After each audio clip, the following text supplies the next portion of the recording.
Ozzy Osbourne, born John Michael Osbourne on December 3, 1948, in the working-class district of Aston, Birmingham, England, rose from humble beginnings to become one of the most iconic and influential figures in rock music.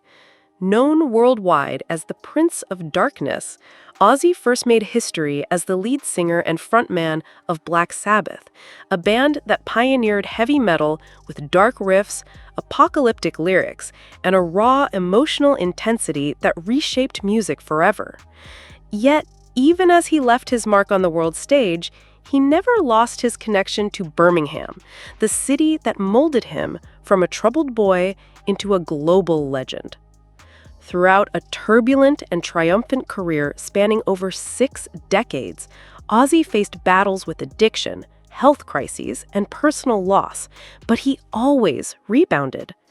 After being fired from Black Sabbath in 1979, he launched a solo career defined by hits like Crazy Train and Diary of a Madman.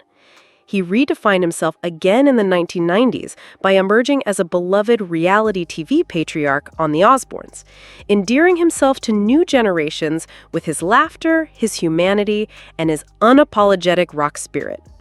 His legacy was sealed with Rock and Roll Hall of Fame inductions not once, but twice, first with Sabbath in 2006 and later as a solo artist. When Ozzy passed away on July 22, 2025, at the age of 76, after a long battle with Parkinson's disease, his death was felt deeply, not only by family and friends, but by fans across the globe. The Osbourne family issued a brief statement. "It is with more sadness than words can express that we have to report our beloved Ozzy Osbourne has passed away this morning. He was with his family and surrounded by love." In the days that followed, more details emerged, not only about his powerful farewell, but about the deeply personal final wishes that Sharon Osbourne, his wife of more than 40 years, honored with care and devotion. On July 30th, the world witnessed a public funeral procession in Birmingham, England, that was as theatrical and emotional as any rock show Ozzy had ever delivered. Thousands of people lined Broad Street, chanting, "Ozzy, Ozzy, Ozzy, oi, oi, oi." The hearse, draped in purple flowers spelling his name and topped with a matching cross, creeped forward past landmarks like the Black Sabbath Bridge and the now iconic Black Sabbath bench, where the family paused to receive the outpouring of fan-made tributes, letters, roses, plush bats, and handwritten banners.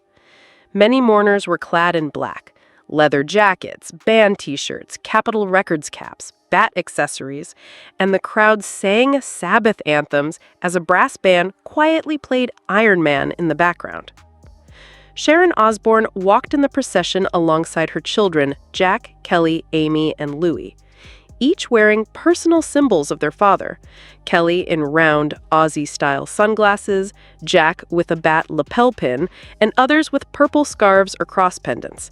Sharon appeared visibly shaken, yet determined, clasping Kelly's hand tightly and even raising the double peace sign, Ozzy's signature gesture, to the crowd through tears.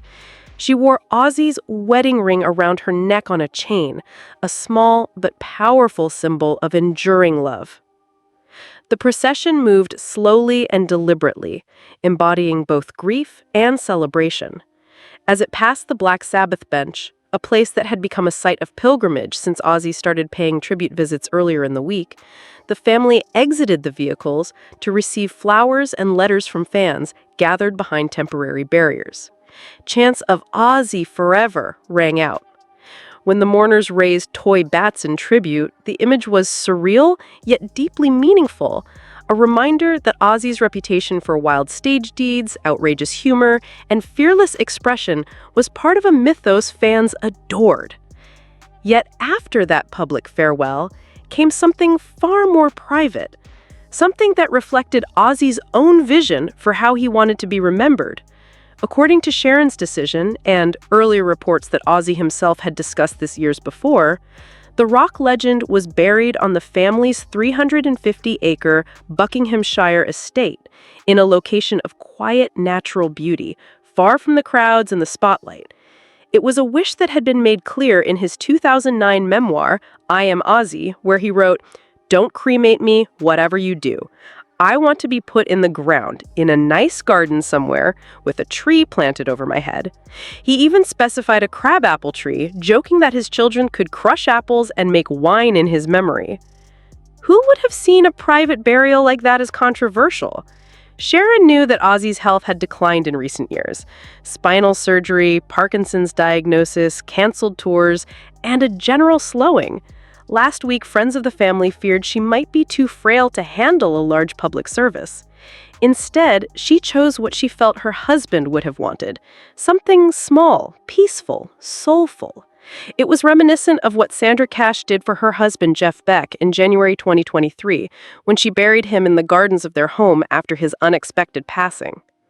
The private funeral, held on July 31 by the lakeside at their estate, was attended by only closest family and friends, and a handful of fellow musicians who had shared the stage or studio with Ozzy over the years. Among the mourners were members of Black Sabbath, Tony Iommi and Bill Ward, who paid silent respects, Elton John, who shared a personal song dedication, and even modern artists like Youngblood and other collaborators who had stood with Ozzy as he bridged generations.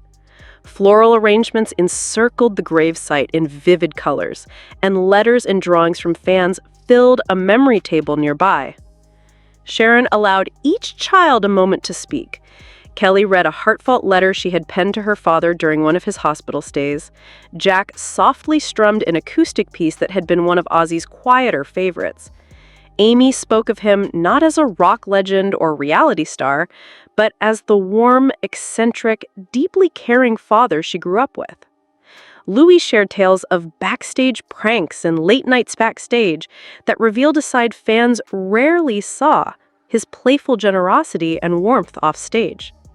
Sharon herself delivered a quiet, emotional tribute, calling Ozzy the love of her life, her soulmate, and the one constant in a story of chaos, rock and roll fame, and personal hardship. There was laughter, there were tears, and there was peace. And as the sun set over the lake, the final gesture was made, a crabapple sapling, carefully planted, symbolic of Ozzy's wish to grow, to live on, to give fruit, which, he joked, should be turned into wine for his children. And as guests gathered around, some lifted cups of cider in his memory, replacing sorrow with celebration, just as Ozzy would have insisted. Even in death, Ozzy's wishes were clear. He never wanted a morose ceremony. He often said in interviews, "No harping on the bad times. I want it to be a time of saying thanks." He joked he didn't care what music was played Justin Bieber, Susan Boyle, whatever, if it makes people happy. And yet it was fitting that he chose A Day in the Life by the Beatles as the kind of music he'd want. A haunting, beautiful song from Sgt. Pepper's, a nod to the band that inspired him to pursue music in the first place when he first heard She Loves You in 1964. So the story of Ozzy's farewell is more than the story of a rock star's death. It's a tale of a man who rose from a working-class background, shattered musical norms, endured personal struggles and triumphs, and emerged as a beloved figure who never lost his humanity. It's a story of fandom so deep that streets filled with strangers chanting his name didn't feel like mourning, but a communal embrace. And it's the story of love, that Sharon's final act for Ozzy was to fulfill his wishes exactly, with affection and respect amid grief. Ozzy is survived by his wife Sharon and 6 children, Amy, Jack, Kelly, Louis, and others from earlier in his life. But while his body rests in the ground, his spirit lives on, in voices raised in chorus around the world, in drums and guitars and speakers and memories. His legacy isn't just in the albums, the tour nights, or the notoriety. It's in people feeling something real when they hear those riffs, when they feel that tremble in their chest at the thunder of Sabbath drums, at the reckless freedom of his lyrics. As one fan carved into a wooden sign at the Birmingham procession, "Legends never die." Ozzy knew that. He understood it in his bones, and he lived accordingly. Even his famous dark theatrics, the bat, the guillotines, the shadows, masked a man who wanted nothing more than authenticity, connection, and love. And while the funeral and burial may be over, the legend marches on. Every guitar note, every screaming fan, every raised fist and whispered lyric carries him forward. Ozzy Osbourne may be gone, but he isn't silent. His voice echoes on, louder than ever.